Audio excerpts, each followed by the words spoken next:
लोकप्रिय chief officer Jadhav साहेब, police inspector Bhosale साहेब, उपस्थित सर्वच आपण शेतकरी माझ्या भगिनी ज्यांनी अत्यंत नितांत आपल्या या ओम शांती आणि या सर्व परिवारावर प्रेम करण्यापासून बोलले आहे. माझा संबंध अनेक वर्षापासून दिदी आम्ही सर्व शिरोमध्ये गेली 25 ते 30 वर्ष या ओम शांतीच्या माध्यमातून आम्हाला सातत्याने जातो मी कार्यक्रम सातत्याने करत असतो. याचा एक सात्विक आनंद का वाटतो? ही सर्व मंडळी अतिशय निष्पाप प्रेमानं समाजातल्या सर्व माणसाला आनंद मिळावा, त्यांच्या जीवनामध्ये सुख मिळावं, परमेश्वराची भक्ती प्रेरित व्हावी. परमेश्वराचे सातत्यानं आराधना करणं नव्हे तर वेगवेगळ्या माध्यमातून वेगवेगळ्या विचारधारेतून समाज परिवर्तनातून आपल्या जीवनाला आनंद मिळावा, शांती मिळावी, हा त्या पाठीचा उद्देश.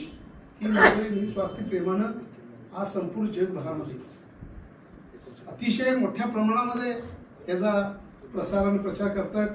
प्रत्येक गावामध्ये आता शिरोमध्ये भव्य दिव्य अशा पद्धतीचे अनेक कार्यक्रम समाजाला प्रेरित होईल असं आज आम्ही पाहिलेलं आहे, ऐकलेलं आहे, केलेलं आहे आणि परिवर्तन झालं आहे त्याच्यामध्ये. आणि इथं देखील आज मला देखील ही इमारत भव्य असं योग्य निस्वार्थीपणानं सर्वांच्या प्रेरणेनं इथं उभं राहिलेलं आहे.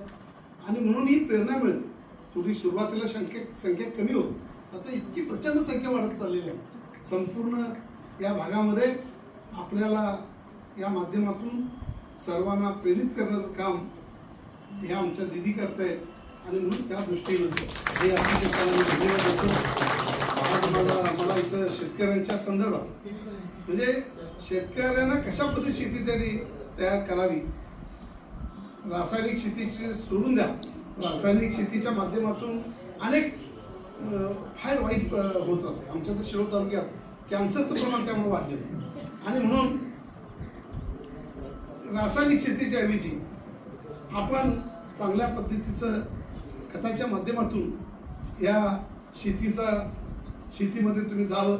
आणि आता तशा पद्धतीचं वेगवेगळ्या माध्यमातून आज शेतकऱ्यांनी ते प्रयोग केलेला आहे.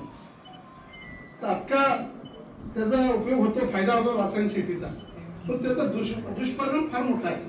आणि म्हणून तो दुष्परिणाम होऊ नये आणि म्हणून या रासायनिक शेतीच्या ऐवजी चांगल्या खतांचा वापर करून शेती बिन रासायनिक खताच्या पेक्षा देखील या माध्यमातून शेती उत्पन्न लोकांनी करावी. आणि त्याचा फार मोठा प्रसार आणि प्रचार या माध्यमातून देखील आता मला वाटते बियाण आहेत ना, गुळ आहे काय?